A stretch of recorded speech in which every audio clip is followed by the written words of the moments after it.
नमस्कार, कैसे हैं आप? ठीक हैं। कुछ साल पहले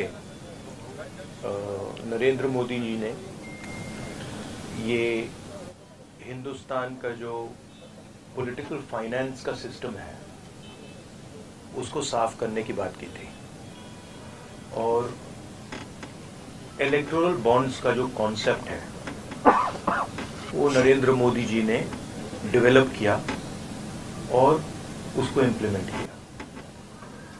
और कुछ ही दिन पहले इलेक्टोरल बॉन्ड की सच्चाई देश को दिखी है।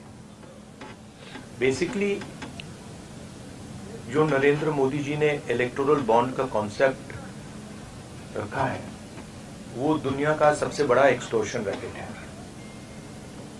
मैं फिर से कह देता हूं, दुनिया का सबसे बड़ा नेशनल लेवल का एक्सटॉर्शन रैकेट है। कंपनियों से हफ्ता लेने का तरीका है, कंपनियों से कॉन्ट्रैक्ट्स का शेयर लेने का तरीका है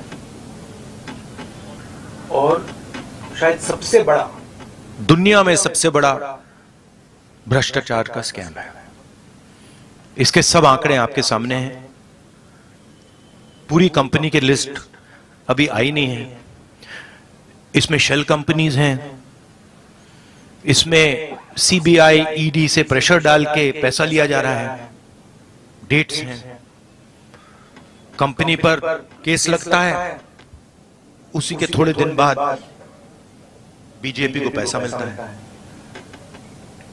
हजारों करोड़ रुपए का कॉन्ट्रैक्ट मिलता है, कॉन्ट्रैक्ट का एक कट बीजेपी को डायरेक्ट मिलता है।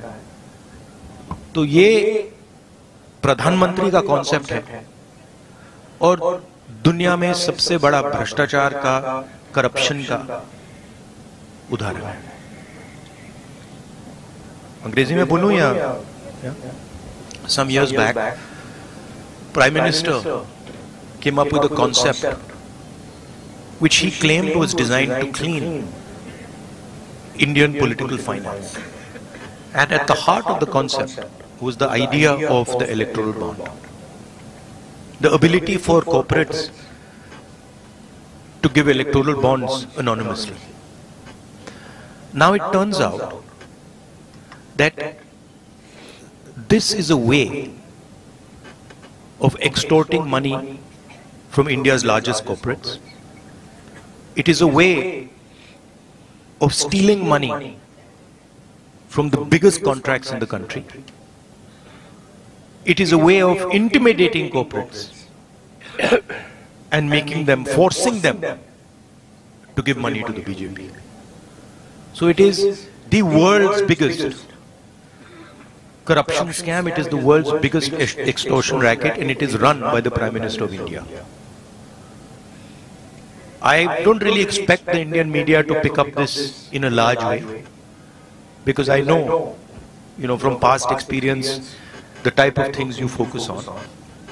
But this is huge theft taking place right in front of everybody's eyes, and it has been orchestrated by the Indian Prime Minister. Now, if you have any questions, please. Yes, Archana. I'll come to you.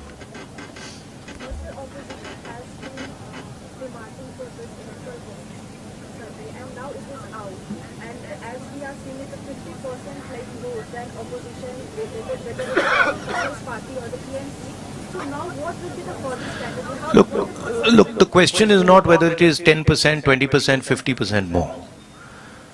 The question is that none of the opposition parties have access to contracts at the national level. None of the opposition parties are giving highway contracts, are giving defense contracts to these people. Okay? So, none of the opposition parties are controlling the CBI.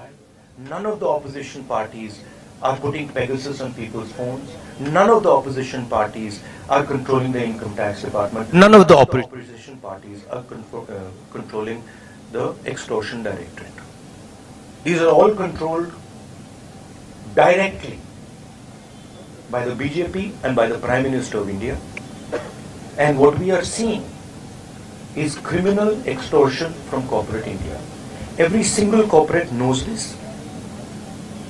They are scared, they are pressured, but this is what is going on. The question here is not opposition.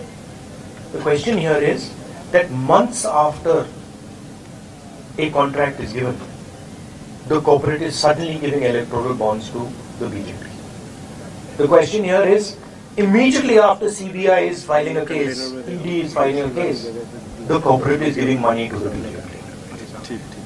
This is the issue here, right? And it is blatant, and it is run by the Prime Minister of India. Yes.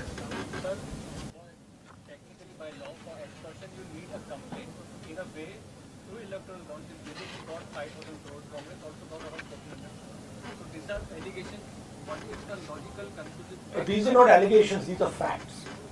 If you look at these companies, you can see that certain of these companies have never donated money to the BJP, have got an ED case on them, a CBI case on them, and then immediately they are giving money to the BJP. You can see that there are a large number of shell companies here, right, which are connected to other companies, which are giving money to the BJP. It's upfront, right? So don't try and create this idea of technicality. Okay, you please be an impartial journalist, and you see what is in front of you, and don't try and muddy the waters. Right? There is no question here of what do you mean what happens next? What happens next is this is the criminal act that has been imposed on the people of India. That's what happens next. An investigation of this act hopefully takes place. Right? The Supreme Court acts on this, and as important, maybe it's about time some of you start writing about it. Yeah. हाँ जी. जो top 5 donors हैं उसमें से 3 donor वो हैं जिनके यहाँ पर आईटी या सीबीआई आती है, उसके बाद वो डोनेट करते हैं. अब कल चुनाव आयोग की ओर से डेट भी डिक्लेयर किया जाएगा चुनावों का, तो ये कितना अहम मुद्दा रहने वाला है 2024 चुनावों के लिए आप लोग? नहीं, ये देखिए, ये बहुत अहम मुद्दा तो है, मगर इस स्केल का भ्रष्टाचार, इस लेवल का भ्रष्टाचार कि आप देश के पूरे इंफ्रास्ट्रक्चर को करप्शन करने में लगा दो, सीबीआई को, ईडी को, इनकम टैक्स डिपार्टमेंट को, इन्वेस्टिगेटिव सारी के सारी का रोल आप करप्शन बना दो. और आइडिया किसका है? आइडिया प्रधानमंत्री का है. प्रधानमंत्री ने स्वयं कहा कि इलेक्टोरल बॉन्ड्स से पॉलिटिकल फाइनेंस साफ होगा. तो मतलब ये इससे बड़ा भ्रष्टाचार तो हो ही नहीं सकता. और ये गडकरी जी ने नहीं कराया, ये नरेंद्र मोदी जी ने कराया है. सीधी सी बात है. हाँ अभिनव, 1 minute. Abhinav. You're from the Hindu. So you're saying these companies are corrupt.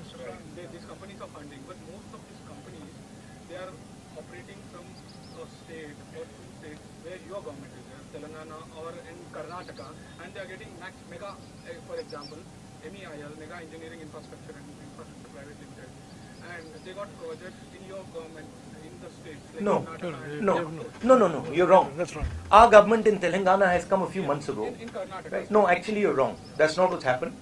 Again, we are not controlling the ED, we are not controlling the CBI, we are not controlling the income tax department, and there is no correlation between our contracts and between contracts and funding to us. Please take a good look at the dates of these things, and you will see that there is a correlation between these things and the BJP. हाँ Ajit, 1 minute. Ajit. मेरा सवाल भारत जोड़ो यात्रा से जुड़ा हुआ है. ये 5 साल 5 न्याय और 25 गारंटी के बाद भैया हमारा फोकस आज ये भ्रष्टाचार पे है. कल नहीं. इसी पे कर रहा हूं. अच्छा, तो यात्रा कल खत्म होगा. ये जो चुनाव 2024 का है, ये आपके लिए डू एंड डाई का चुनाव क्या होगा? और अगर कांग्रेस हारती है तो पहली बार होगा कि 15 साल के लिए कांग्रेस सत्ता से बाहर होगी। अगर आप देखिए, आप इसको डिस्ट्रैक्ट करने की कोशिश मत कीजिए, ठीक है? ये यात्रा के बारे में नहीं है, ये भ्रष्टाचार के बारे में है। आप लोग लगे रहते हो कि डिस्ट्रैक्ट करना है। रियलिटी ये है कि सबसे बड़ा भ्रष्टाचार हिंदुस्तान की हिस्ट्री में, हिंदुस्तान के पूरे इंस्टीट्यूशंस को लेकर नरेंद्र मोदी ने किया है, ठीक है? तो आप काइंडली इसको डिस्ट्रैक्ट करने की कोशिश मत कीजिए, बड़ा ऑब्वियस हो जाता है, सब लोगों को समझ आ जाता है। सर, मैं एक पॉलिटिकल सवाल पूछ सकता हूं? हाँ जी।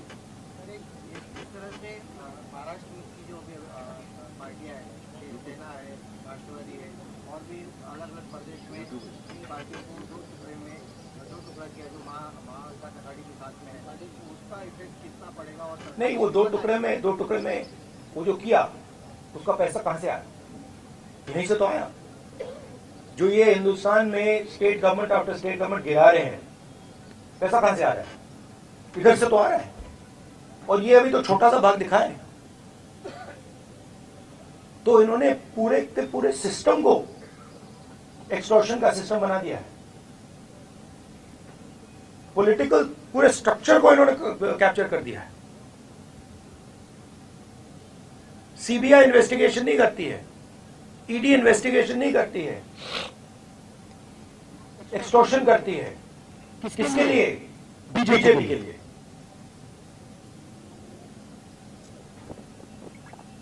हाँ जी, एक मिनट हो गया।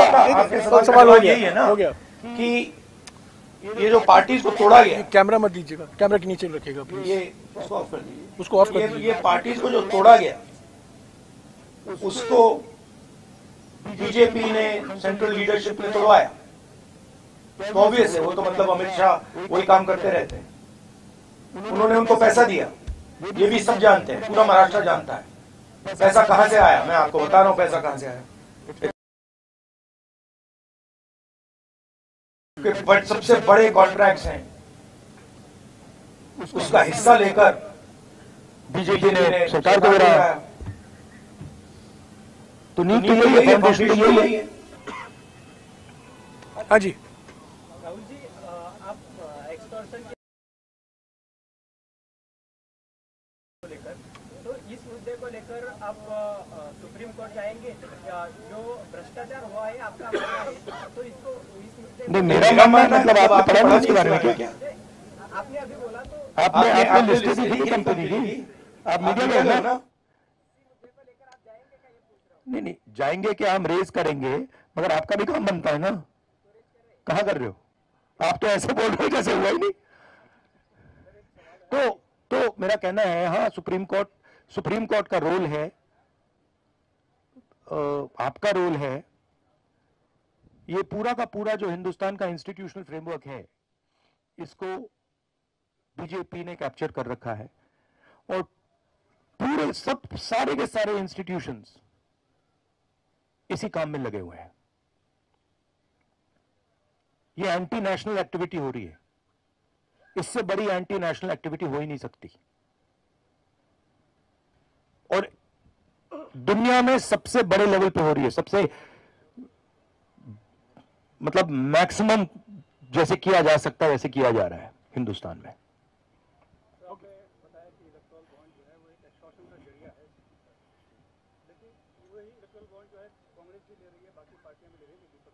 आप फिर से वही सवाल पूछ रहे हैं। मैं आपको बता रहा हूं कि कांग्रेस पार्टी हिंदुस्तान की सरकार नहीं चलाती है। हाँ, उस पर डिस्कशन हो सकता है, इंडिया गठबंधन में डिस्कशन हो सकता है, मगर पॉइंट ये है कि CBI, ED, income tax department का प्रयोग किया जा रहा है, कंपनीज को एक्सटॉर्ट किया जा रहा है, बड़े बड़े कॉन्ट्रैक्ट्स का शेयर लिया जा रहा है, कॉन्ट्रैक्ट देने से पहले इलेक्टोरल बॉन्ड्स दिए जा रहे हैं और फिर एकदम बाद कॉन्ट्रैक्ट दिया जा रहा है। शेल कंपनीज उसमें भरी हुई हैं और ये पूरा का पूरा जो ढांचा है प्रधानमंत्री ने क्रिएट किया है। इनका ब्रेन चाइल्ड है। इन्होंने कहा है कि भाई इलेक्टोरल बॉन्ड्स हिंदुस्तान की राजनीति को साफ कर देगा। No, we are doing one question. Thank you. ask your question, please. Rahul ji, आपकी यात्रा दूसरी बार महाराष्ट्र में आई। पहली बार जब आए थे तो कांग्रेस पार्टी की तस्वीर कुछ अलग थी, लेकिन अब जब आए हैं तो पूर्व सीएम से लेकर पूर्व सांसद तक पार्टी का साथ छोड़कर बीजेपी में चले गए, शिवसेना में चले गए। क्या नहीं, देखिए, पार्टी का साथ छोड़ के नहीं गए हैं। पैसा देकर, सीबीआई को यूज कर ईडी को यूज कर उन पर दबाव डाल के इनको पार्टियों को तोड़ा गया है। कांग्रेस को नहीं तोड़ा गया है। कांग्रेस का कोई नहीं गया है। कांग्रेस एक बिल्कुल साफ खड़ी हुई है वहां पे। हाँ, ठीक है, वो मिलिंद देवरा, वो ठीक है, वो कोई बड़ी बात नहीं है। तो हमारी पार्टी इंटैक्ट है। जरूर अशोक चौहान गए, मिलिंद देवरा गए, और हमारी पार्टी इंटैक्ट है। शिवसेना को, ये एनसीपी को पैसे से तोड़ा गया है। कैसे तोड़ा गया है आज मैं आपको बता रहा हूं। हाँ जी, न्यूज तक से रेडी। और चुनाव में यहां पे कांग्रेस पार्टी और हमारा जो गठबंधन है रिकॉर्ड मत से जीतने वाला है। हाँ जी, अमेठी से जुड़ा हुआ सवाल है। हमने पूरी यात्रा कवर की है और जब हम अमेठी पहुंचे तो जनता के बीच बहुत ज्यादा डिमांड ये थी कि राहुल गांधी जी जो है वो चुनाव लड़े अमेठी से। तो क्या ऐसा होता हुआ दिखाई देगा? ये तो हमारी सीसी है, खाड़गे जी हैं, वो ऑर्डर देंगे, मैं करूंगा जो भी उनकी राय है। मैं कांग्रेस पार्टी का सिपाही हूं, जो ऑर्डर मिलेगा करूंगा। We can. हाँ, Thank you. Last question. हाँ, ये सारे इलेक्ट्रल बॉन्ड में जितनी कंपनी लिस्टेड है उसमें से आपको जिसने फंडिंग किया है उनके भी नाम सामने आएंगे। तो आगे चलकर ऐसा होगा क्या कि आपको जिसने फंडिंग किया है उनको भी सीबीआई और ईडी से फिर से टारगेट किया जाएगा? हो सकता है। सीबीआई और ईडी जैसी चीज नहीं है। वो बीजेपी का औजार है, वो बीजेपी के कंट्रोल में है। हिंदुस्तान में जो हमारे इंस्टीट्यूशंस हुआ करते थे, वो आज इंस्टीट्यूशंस हिंदुस्तान के नहीं है। चाहे वो इलेक्शन कमीशन हो, चाहे वो सीबीआई हो, ईडी हो, ये सब हो, ये अब बीजेपी और आरएसएस के हथियार हैं। ये हिंदुस्तान के इंस्टीट्यूशंस नहीं रहे। इसीलिए ये जो हो रहा है ये हो पा रहा है। अगर ये इंस्टीट्यूशंस अपना काम करते, अगर सीबीआई अपना काम करती, ईडी अपना काम करती, तो ये नहीं होता। तो उनको ये भी सोचना चाहिए, ये जो सब कर रहे हैं, कि किसी ना किसी दिन बीजेपी की सरकार बदलेगी और फिर कार्रवाई होगी। और ऐसी कार्रवाई होगी कि मैं गारंटी कर रहा हूं ये फिर से कभी नहीं होगा।